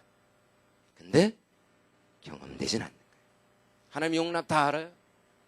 경험되기가 쉽지 않습니다. 그뿐만 아니라 내가 다른 사람과 관계할 때 어떻습니까? 감정을 나눌 수 없어요. 그럼 친밀감을 나눌 수 없어요. 여러분, 정직하게 제가 제 아버지랑 감정을 나눈 경험이 없습니다. 저는 지금도 제 아버지의 눈빛이 기억이 안 나요. 한 번도 제 아버지와 마주보면서 대화를 해본 적이 없기 때문에 아무리 생각하려고 해도 아버지 눈빛이 기억이 안 납니다. 근데 문제는 거기서 끝나는 게 아니더라는 거예요. 어느 날 제 아들과 친밀함을 누리려고 할 때 엄청난 혼동이 오기 시작하더라고요. 어느 날요, 제 아들, 저를 딱 보고 제 아들이 막 방긋방긋 웃으면서 뛰어오면서 친밀감을 누리기 위해서 저를 이렇게 달려오는데요. 제가 정직하게 그 모습을 보면서 너무 당황스러웠던 때가 있었어요. 딱 달려오는데 딱 드는 생각이 뭐냐면 내가 얘를 어떻게 대해야 되지? 내가 어떻게 대해야 되지? 어떻게 내 자신을 표현해야 되지? 그럼 제가 그걸 누려본 적이 없으니까 친밀감을 누릴 수 있는 어떤 감정이 없는 거예요. 깨어져 있는 제 모습을 보는 거예요. 건강한 감정을 갖는 게 매우 중요하고요. 또 하나, 영적인 성숙에 있어서도 감정은 중요한 역할을 감당하게 됩니다. 왜냐하면 기독교에서 말하는 성숙은 관계를 기반으로 한 성숙이기 때문에 그래요. 뭔가 달달달 외워서 성숙하는 게 아니라 실제로 관계가 실제가 될 때 성숙할 수 있다는 겁니다. 핵심적인 관계가 뭐겠습니까? 하나님과 나와의 관계, 나와 다른 사람과의 관계죠. 그리고 관계가 실제가 되셔야 합니다. 관계를 누리실 수 있으셔야 돼요. 그리고 실제라고 말할 때 핵심적인 요소는 친밀감입니다. 하나님과 나와의 친밀함, 나와 다른 사람과의 친밀함, 그럴 때 우리가 건강한 정서, 건강한 영적인 성숙 가운데 들어갈 수 있죠. 그리고 친밀함을 느끼는 중요한 요소 하나는 뭐냐면 감정이 교류되는 거죠. 우리 논리적이고 이론적인 얘기할 수 있어요. 그래서 친밀감 생길 수 있지만 친밀감의 핵심은 사실은요, 내 감정과 그 사람의 감정이 교류돼서 감정적인 유대감이 형성이 될 때 친밀감으로 발전할 수 있어요. 그래서 5시간, 6시간 내내 한 방에 앉아서 축구 얘기, 컴퓨터 얘기 하실 수 있어요. 친밀감 전혀 안 생길 수 있습니다. 내가 짧은 시간에도 친밀감이 어떻게 생기냐면 내 내면의 감정을 나누기 시작해. 내가 얼마나 요즘 고통스러운지, 얼마나 화가 나는지. 그 사람의 분노와 아픔이 나눠질 때 유대감이 생기고 친밀감이 만들어지게 됩니다. 그렇기 때문에 건강한 감정을 갖는 게 필요하고요. 그렇기 때문에 건강한 감정을 갖기 위해서 또 하나 감정의 특징 하나를 이해하셔야 되는데, 감정의 특징은 뭐냐면, 감정은요, 그 감정을 다시 느낄 때만 그 감정을 다룰 수 있더라는 거예요. 이게 감정의 특징이에요. 11살짜리 감정을 다룬다는 건요, 11살짜리 감정을 다시 느끼셔야지만 다루실 수 있는 거예요. 생각해 보세요. 느낄 수 없는 감정을 어떻게 다루시겠어요?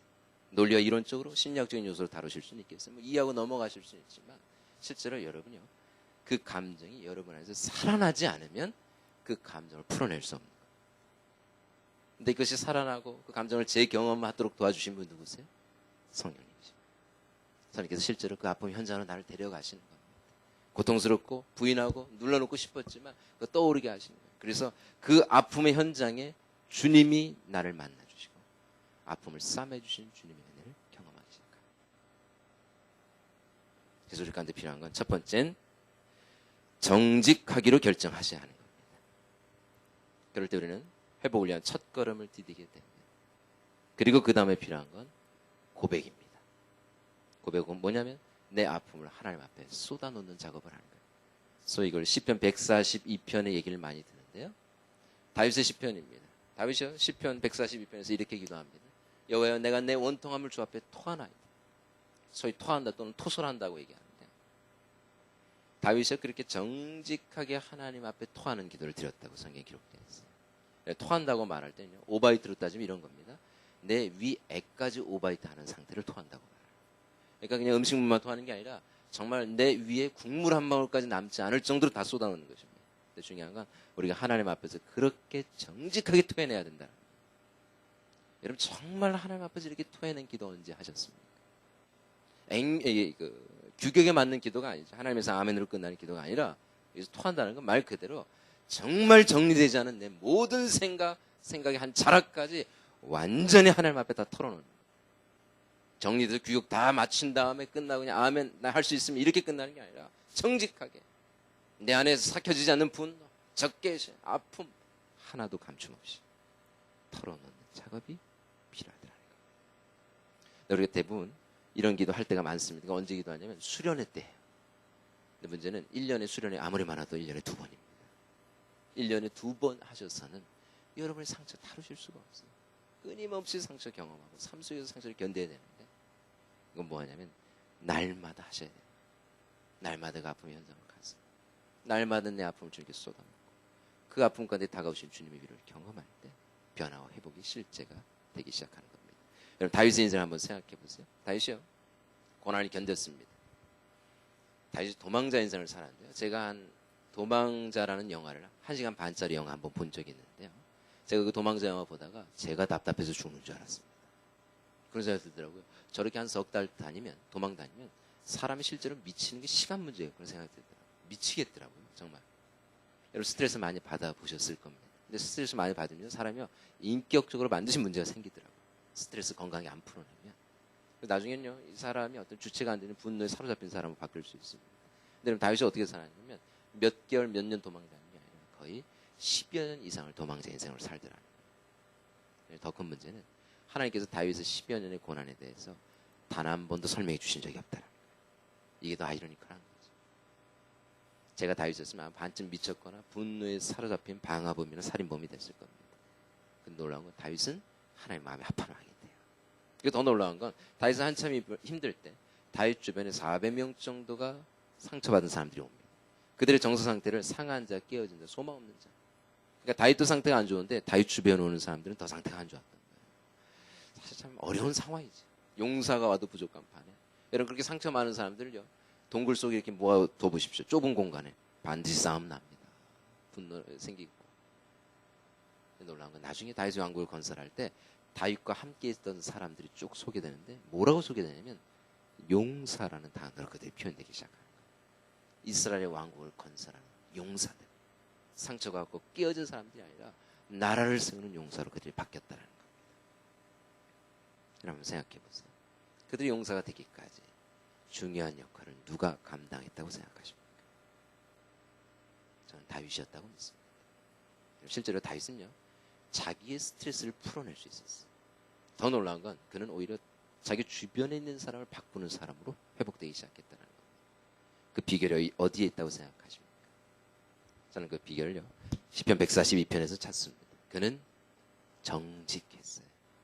누구 앞에서? 하나님 앞에서. 어떤 때는 너무 정직해서 심지어는 저주의 시편처럼 느껴지는 게 있습니다. 다 죽여버리라고. 자식들도 저주하면서 죽여버리라고. 근데 이런 게 저주의 시편이 아니라 정직한 하나님에 대한 고백입니다. 그리고 그 끝에 가면서 또 회복과 찬양에 대한 고백으로 시편이 막을 내리는 걸 보게 됩니다. 우리가 해야 되는 건 정직함으로 아픔을 나아가 그 아픔을 주님께 쏟아놓는 작업만 하시는 거예요. 오늘 이 크게 두 가지만 좀 다룰 거예요. 어떤 강사님이요, 강의가 끝나고 어떤 권사님 한 분이 그 강사님을 찾아갔다고 합니다. 권사님이 자기 인생 쭉 얘기하는데 강사님이 쭉 얘기를 듣다가 권사님이 갑자기 쿠션 하나를 이렇게 주셨어요. 그래서 하신 말씀이, 권사님 지금 해야 될 게 있는데 이 쿠션을 갖고 뭐 던지든지 찢든지 마음대로 하십시오. 근데 하셔야 될 게 뭐냐면 권사님 앞에 권사님 아버지가 계시다고 생각하고 아버지가 하고 싶었던 얘기들을 주님 앞에 좀 하십시오. 이렇게 부탁을 했습니다. 권사님 입장에서는 사실 그거 하기 참 쉽지는 않은 거죠. 그 아버지에 대한 기억을 떠올린다는 것도 너무 어렵고 그 잊혀진 감정이 드러나는 것도 어려운 거. 근데 이 권사님 순종하셔서 그렇게 하셨어요. 근데 또 강사님 요구하셨던 게 뭐냐면 기도하실 때 처음 기도는 소리를 좀 지르세요. 이렇게 지르세요. 아빠, 그때 왜 그러셨어요? 이렇게 소리를 지르시고 하고 싶은 얘기 하십시오. 부탁을 했습니다. 권사님 또 순수하셔서 그대로 또 순종하셨어요. 그리고 권사님 기도가 시작됐는데 소리 지르셨습니다. 아빠, 그때 왜 그러셨어요? 그때 놀라운 일이 벌어졌어요. 권사님이 그 묶였던 감정이 한번 그날 완전히 터지는데 마치 댐 무너지듯이 감정이 터져나오기 시작하더라고요. 한 번도 해본 적이 없어요. 그 아버지에 대한 사무친 그리움 아픔들이 그날 터져나오는데 처음 하신 거예요, 권사님. 터져나오는데 눈물이 쏟아지고 혼자 몸부림치기도 하고 소리도 지르면서 혼자 하시는 거예요. 강사님 옆에서 중보기도 하고 계시고 권사님 혼자 하시더라고요. 3, 40분을 몸부림치면서 아버지를 불러가면서 아버지에 대한 그리움, 아픔을 그날 처음 자기 앞에서 드러내신 거예요. 그리고 기도가 멈출 때쯤 권사님이 한마디 하시더랍니다. 딱 한마디 하시더니 뭐라 그러냐면 아이고 시원해. 그러시더랍니다. 시원하셨겠죠. 평생 그거 처음 해보신 거예요. 그리고 집에 가셨답니다. 그리고 집에 가셨는데 권사님 삶 속에 변화가 일어나는데 제일 눈에 띄는 변화는 육체적인 변화입니다. 그분이 이 지병이 있으셨다고 합니다. 그렇게 약을 먹고도 낫지 않는 지긋지긋한 지병들이 있었는데 놀라운 건 그 고백 이후에 한 달 동안 엄청난 회복이 일어나기 시작하더라고요. 몸이 건강해지고 강건해지기 시작하더라고요. 실제로 분노를 간직하고 산다는 건 결코 쉬운 게 아니에요. 그죠? 결과적으로는 내 육체를 망치게 되고 내 삶, 관계 망칠 수 있어요. 근데 우리가 끊임없이 견딜 때가 있어요. 제가 제 아내랑 결혼할 때요, 한 가지 약속한 게 있습니다. 그건 뭐냐면 침실로 들어가기 전에 모든 갈등을 다 해결하고 침실로 들어가지. 아무리 갈등이 있어도 대화를 다 풀고 침실로 들어갈 때는 가벼운 마음으로 들어가. 이렇게 약속을 했습니다. 그래서 결혼을 딱 했는데 괜히 약속을 해가지고 인생이 피곤해지기 시작했습니다. 새벽 2시, 3시가 돼도 문제가 풀어지는 게 아니라 더 분노만 일어나는 거예요. 문제는 더 꼬이기 시작하고 다음날 사역을 해야 되는데 동은 트고 있고 분노를 어떻게 할 수가 없고 그래서 두 사람이 그래도 포기는 안 했어요.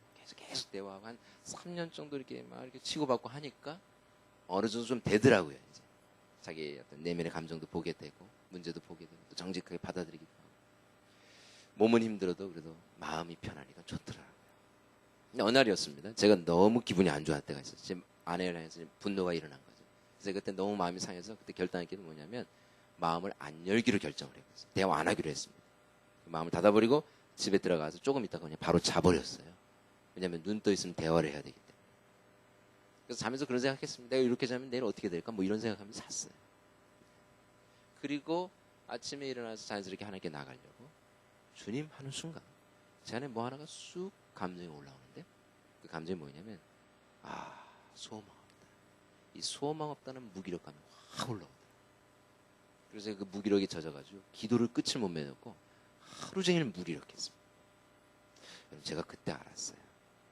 분노를 품고 하룻밤만 지나도 그 분노가 나의 소망을 갉아먹기 충분할 수 있다는 걸 그때 알았어요. 단 하룻밤만. 억압된 분노, 해결되지 않는 분노나 내 안에 있는 그 아픔과 고통이요. 내 안에 한순간의 소망을 갉아먹는데 삶 자체를 단 하룻밤 사이에 무기력하게 만들 수 있는 파워가 있더라는 겁니다. 왜냐하면 실제로 우리는 하루만 견디는 게 아니에요. 10년, 20년. 어떤 분들은 그 분노를 품고 사세요. 소위 한국적인 용어로 그걸 한이라고 말하는데 한을 품고 사시다가 한을 품고 죽으세요. 삶을 표현해보거나 누려본 적이 없어요. 그래서 여러분 오늘 밤에 많은 건 하지 않겠습니다. 오늘 이 밤에 여러분에게 좀 도전하고 싶은 건 정직해지시라는 거예요.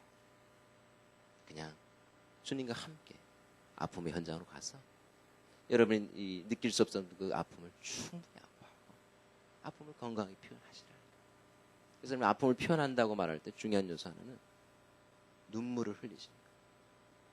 여러분 좀 주님 앞에서 우실 필요가 있어요. 마음껏 우시는 거예요. 마음껏 아파하고 마음껏 표현하는 거예요. 제 아들이 3살 때요. 새벽 때쯤 됐는데 한 3시쯤 되는데 갑자기 제 아들이 벌떡 일어났습니다. 그래서 일어나서 뭐 하기 시작하냐면 자기가 하루 동안 받았던 스트레스를 막 소리를 지르면서 얘기를 하는데 제가 잠자다가 깜짝 놀랐습니다. 3살짜리가 무슨 스트레스가 저렇게 많아요. 막 소리를 지르는데 말은 또 안 되니까 이 말 저 말 하는데 아무튼 스트레스 많이 받았더라고요. 대부분 그럴 때 부모님들은 바로 제압을 시킵니다. 그리고 바로 이렇게 잠재워 버리는데 그때 제 아내가 일어나도록 어떻게 했냐면 가서 제 아들의 등을 도닥이면서 이렇게 얘기했습니다. 제 아들의 이름이 예준인데요. 예준아, 너 오늘 많이 힘들었구나. 너 많이 힘들었어? 너 많이 어려웠어? 괜찮아. 얘기해도 괜찮아. 말해도 괜찮아. 다 얘기하라. 그리고 오히려 그것을 느끼고 풀어내도록 허락을 하기 시작했어. 근데 놀라고 그때 엄마가 얘기해도 된다고 하는 순간 아이가 통곡을 하면서 펑펑 울기 시작하는데 정말 통곡을 하더라고요. 3살짜리가. 그게 더 당황스러웠습니다. 3살짜리가 무슨 원한이 있길래 정말 통곡을 아주 펑펑 하는데 나중에 시간이 지나서 그렇게 통곡하던 제 아들의 모습이 제 가슴 깊이 남아있더라고요. 그래서 제가 그런 생각했습니다. 내가 하나님 앞에서 저렇게 울어본 적이 있었나. 3살짜리가 우는데 정말 울더라고요. 정말 하나님 앞에서 울더라고요. 하나님 앞에서 순수하게 울더라고요. 자기 감정을 감추고 숨기고 아프지만 아프지 않은 척하는 게 아니라 아이가 정말 우는데 통곡이 뭔지에 대한 좋은 모델이 되더라고요. 그래서 그런 생각 드는 거예요. 내가 하나님 앞에서 저렇게 정직하게 울어본 적이 저렇게 마음껏 내 마음 쏟아놓으면서 여러분 어느 순간 저는 너무 많은 걸 배워서 슬퍼도 기쁘다고 말할 줄 알게 됐고 내 감정을 대부분 처리하고 그냥 괜찮다고 말하는 기술을 배우기 시작했다. 그리고 그렇게 한참 울더니 제 아들의 눈물이 멈출 때쯤 이렇게 얘기하더라고요. 뭐라고 얘기했냐면 나 이제 다 됐어요. 나 괜찮아요. 아무 문제 없어요. 그리고 자더라고요. 그게 더 충격적이었습니다. 3살짜리가 그렇게 하는 거 보니까. 그러면서 제가 또 한 가지 알게 됐던 놀라운 통찰하는 그거였습니다. 사람이라는 존재가요. 충분히 아파하도록 허락받고 그 아픔을 건강하게 풀어내도록 허락만 받아도 많은 스트레스를 풀어낼 수 있는 존재라는 걸 이해하기 시작했습니다. 저만의 얘기는 아닙니다. 이 부분에 사역하시는 공통된 의견이죠. 아파할 수 있고 아픔을 표현한다는 게 굉장히 중요합니다. 여러분 대부분 여러분이 아파해야 될 때 충분히 아파하도록 허락받지 못하실 수 있어요. 왜냐하면 여러분의 부모님이 여러분의 감정을 받을 수 있는 여유가 없습니다. 어서 갑니까? 느끼지 못하도록 하죠. 그리고 표현하는 건 더 싫어하세요. 우는 것 우리 부모님 못 견디실 수 있어요. 차라리 우니 화를 내라. 눈물 보이면 매를 맞기 시작하는 거예요.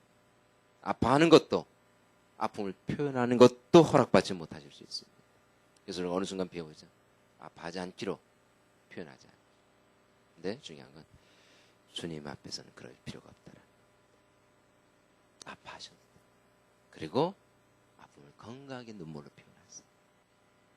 대암 클리닉 원장으로 계시는 이병욱 박사님이라는 분이 계십니다. 그분이 암 집도만 1000건 이상을 하신 분인데요.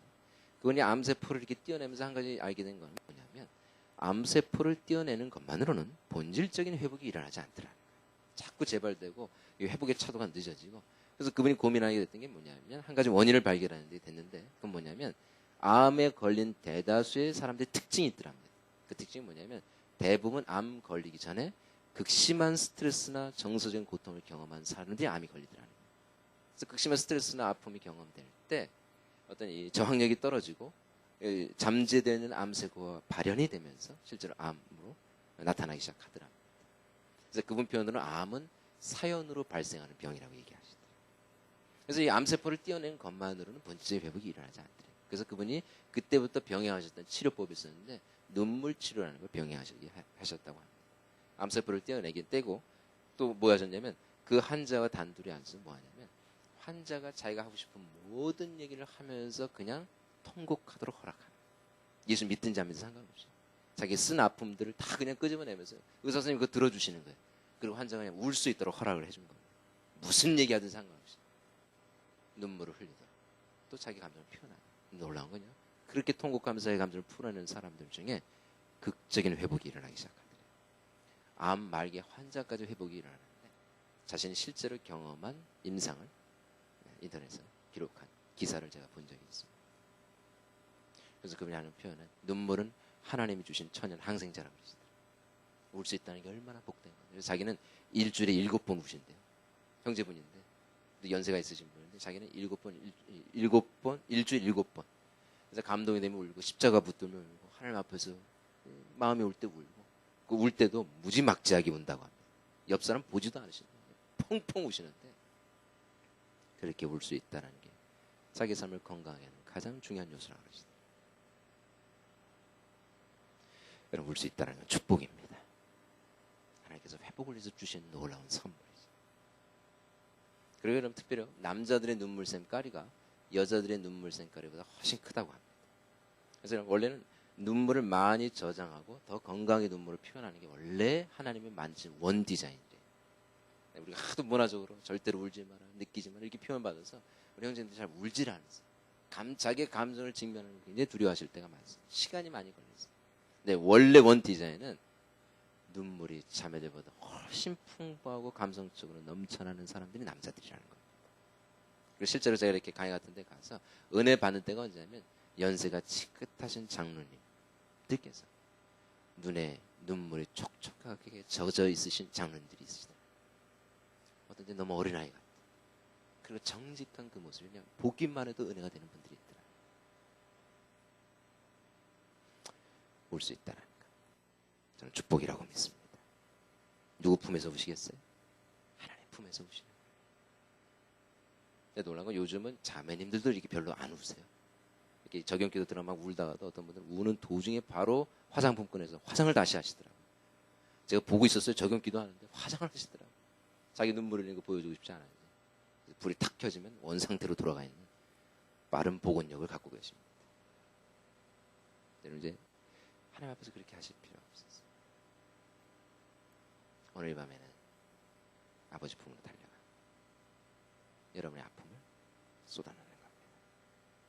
주님이 기억나게 하실 거예요. 여러분 인생에 외로운 우물가 있으셨죠? 말하고 싶어도 말할 수 없었던 그 시간 그냥 견뎌야만 합니다. 그러니까 중요한 건 주님은 항상 그 우물가에 계셨었어요. 우리가 애써 그분을 외면하고 살았던 겁니다. 왜냐하면 듣고 싶지 않았기 때문에 주님을 인정하고 싶지 않았기 때문에 여러분 오늘 밤에 마음을 열면 알게 되실 거예요. 그분의 회복의 능력이 얼마나 큰지. 여러분 이런 아이 보신 적 있어요? 막 가다가 아빠 품에 안기려다가 딱 갑자기 멈추더니 아빠를 똑바로 보면서 얘기하는 거예요. 아빠 나를 안으실 때 요각도로 안아주십시오. 요각도가 아니면 저는 떨어집니다. 잘하실 수 있어요? 잘하실 수 있어요? 계속 묻는 거예요 아들이. 못할 것 같는데 그리고 의심의 눈치를 돌아갑니다. 난 아빠한테 안 안기겠다. 여러분 이런 아이 보신 적 없죠? 근데 우리가 신앙생활을 이렇게 할 때가 있습니다. 하나님께 얘기합니다. 하나님 잘하실 수 있어요? 내가 오늘 좀 울었습니다. 내일부터 어떻게 하실까요? 하나님 내가 오늘 좀 많이 울었어요. 근데 다음 주부터 어떻게 하실까요? 하나님 이런 거 많이 해봤잖아요. 수련회 때마다 울고 내 인생 똑같고 하나님 어줍지 않게 나 위로하지 마시고 저기 울고 있는 저 자매나 위로하세요. 나 여태까지 견뎌왔고 앞으로도 견딜 수 있습니다. 오늘 이 밤에는 그렇게 하지 마시고 주님과 함께 가십시다. 좀 정직해지십니다. 그리고 그냥 하나님 앞에 여러분이 하고 싶었던 얘기를 하십시오. 한 번도 해보지 못했던 그 얘기. 여러분 죽여버리고 싶었으면 죽여버리고 싶었다고 하세요. 죽고 싶었으면 죽고 싶었다고 하십시오. 여러분이 정직해지면 그 다음에 여러분에게 임하는 건 하나님의 위로가 임하게 될 겁니다. 마태복음 5장에 애통하는 자는 복이 있나니 저희가 위로를 받을 것이라. 여러분이 정직해지면 하나님의 위로, 그 하나님의 값없는 은혜, 그리고 하나님의 사랑은 실제가 되기 시작합니다. 정직해지면. 아멘. 우리 대부분 이렇게 안 하고 부인하고 억압하고 회피하는데 이 부분은 내일 한번 좀 다루도록 하겠습니다. 우리가 어떻게 부인하고 사는지, 어떻게 회피 통로를 만들어 놓고 잘못된 삶을 사는지 기도하시겠습니다.